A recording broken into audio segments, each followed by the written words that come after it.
പരിശുദ്ധ വട്ടശ്ശേരിൽ തിരുമേനിയുടെ മുടക്ക് ആണോ മലങ്കരയിലെ കാതോലിക്കേറ്റ് സ്ഥാപനത്തിന്റെ കാരണം? പരിശുദ്ധ അബ്ദേദ് മശിഹ കാനോനിക പാത്രികീസ് ആയിരുന്നു. പരിശുദ്ധ പൗലോസ് പ്രഥമൻ കാതോലിക്കായുടെ സ്ഥാനം സാധുവാണോ? മലങ്കര സഭയിലെ കക്ഷി വഴക്കിന് കാരണം എന്ത്? അത് എത്രത്തോളം സഭയെ ബാധിച്ചു? മാർ ഈവാനിയോസിന്റെ നേതൃത്വത്തിൽ നടന്ന കത്തോലിക്ക ഐക്യം മലങ്കര സഭയിൽ ചെലുത്തിയ സ്വാധീനം എത്രമാത്രം? സഭാ ഭരണഘടനയ്ക്ക് മലങ്കര സഭാഭരണത്തിൽ എത്രമാത്രം പ്രാധാന്യം ഉണ്ട്? 1958 സഭയിൽ സമാധാനം ഉണ്ടായത് എപ്രകാരം? 1970-75 കാലഘട്ടത്തിൽ സഭയിൽ വീണ്ടും പിളർപ്പുണ്ടാകാൻ കാരണമെന്ത്? 1995 സുപ്രീം കോടതി വിധി എന്തായിരുന്നു? 2002 മലങ്കര അസോസിയേഷൻ കൂടാനുണ്ടായ സാഹചര്യം എന്ത്? ഇടവക പള്ളികൾ സ്വതന്ത്രമാണോ? മലങ്കരയിലെ കാതോലിക്കേറ്റ് നിലവിൽ വന്നതിന് 2 തരം കാരണങ്ങളുണ്ട്. 1-ാം നൂറ്റാണ്ടിൽ നിലവിൽ വന്ന പല സഭകളും കാലക്രമേണ കാതോലിക്കായോ പാത്രീർക്കീസോ തലവനായുള്ള സഭകളായി മാറി. ശ്ലൈഹിക പാരമ്പര്യത്തെക്കുറിച്ചുള്ള അവബോധവും സ്വാതന്ത്ര്യബോധവും 2 സഹസ്രാബ്ദത്തിനടുത്തുള്ള പഴക്കവും കാതോലിക്കേറ്റ് അനിവാര്യമാക്കി തീർത്തു. 1653 നടന്ന സ്വാതന്ത്ര്യ പ്രഖ്യാപനം സമ്പൂർണതയിൽ എത്തുന്നതിന് സ്വതന്ത്ര കാതോലിക്കേറ്റ് നിലവിൽ വരേണ്ടത് ആവശ്യമാണെന്ന ചിന്ത മലങ്കര നസ്രാണികൾക്കുണ്ടായി. ഇപ്രകാരമുള്ള ബോധ്യത്തിൽ കഴിഞ്ഞിരുന്ന സഭാമക്കളുടെ സ്വാതന്ത്ര്യബോധത്തെ പെട്ടെന്ന് തട്ടിയുണർത്തിയ സംഭവങ്ങളായിരുന്നു പരിശുദ്ധ പത്രോസ് തൃതീയൻ പാത്രീർക്കീസ് മലങ്കര സഭയിൽ നടത്തിയ ഭദ്രാസന രൂപീകരണവും അധിനിവേശ ശ്രമങ്ങളും, അവസാനമായി പരിശുദ്ധ അബ്ദുള്ള പാത്രീർക്കീസ് പരിശുദ്ധ വട്ടശ്ശേരിൽ തിരുമേനിയെ മുടക്കിയതും എല്ലാം.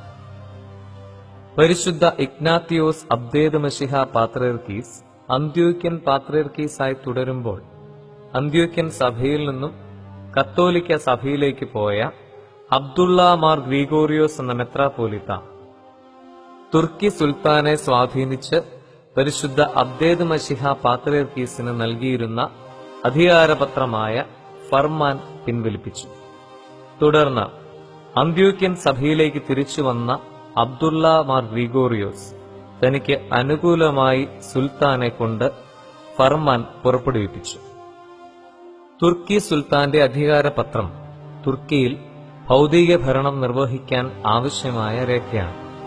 അത് പിൻവലിച്ചാലും ഒരു പാത്രിയർക്കീസിന് തുർക്കിയിലോ തുർക്കിക്ക് പുറത്തോ ആത്മീയ കർമ്മങ്ങൾ നിർവഹിക്കുന്നതിന് തടസ്സമില്ല.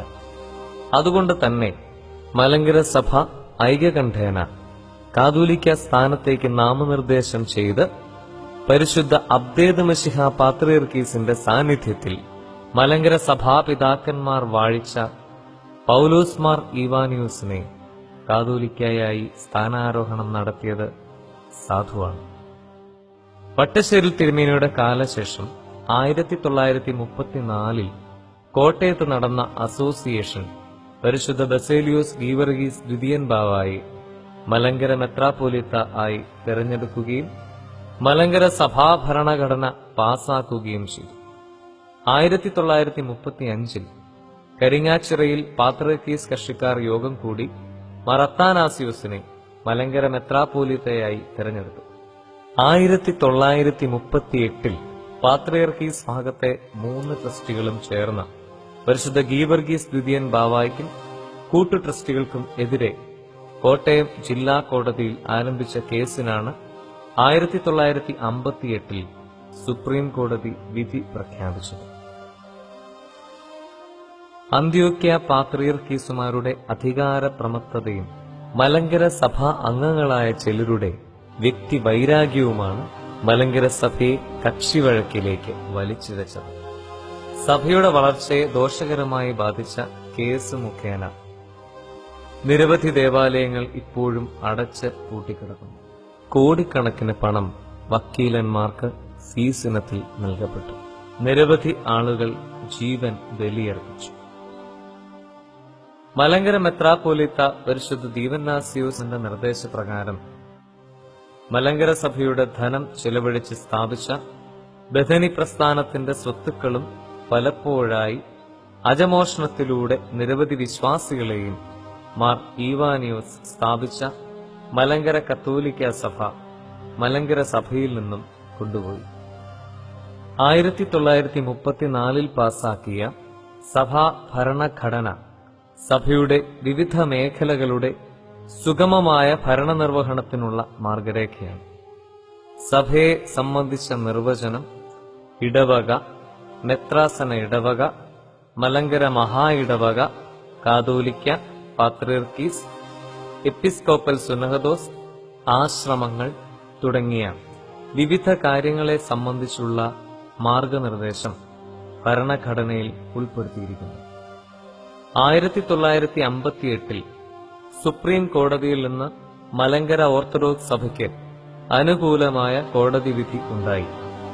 അതേ തുടർന്ന് ഓർത്തഡോക്സ് സഭയും ബാവാ കക്ഷികളുമായി ചർച്ചകൾ നടത്തുകയും പാത്രിയർക്കീസും കാതോലിക്കായും പരസ്പരം സ്വീകരണ കൽപ്പനകൾ നൽകി പാത്രിയർക്കീസ് നിരുപാധികം കാതോലിക്കായെ സ്വീകരിച്ചപ്പോൾ സുപ്രീം കോടതി അംഗീകരിച്ച ഭരണഘടനയ്ക്ക് വിധേയമായിട്ടാണ് കാതോലിക്ക പാത്രിയർക്കീസിനെ സ്വീകരിച്ചത്. 1970 ആയപ്പോൾ സഭയിൽ വീണ്ടും പ്രശ്നങ്ങൾ ഉടലെടുത്തു.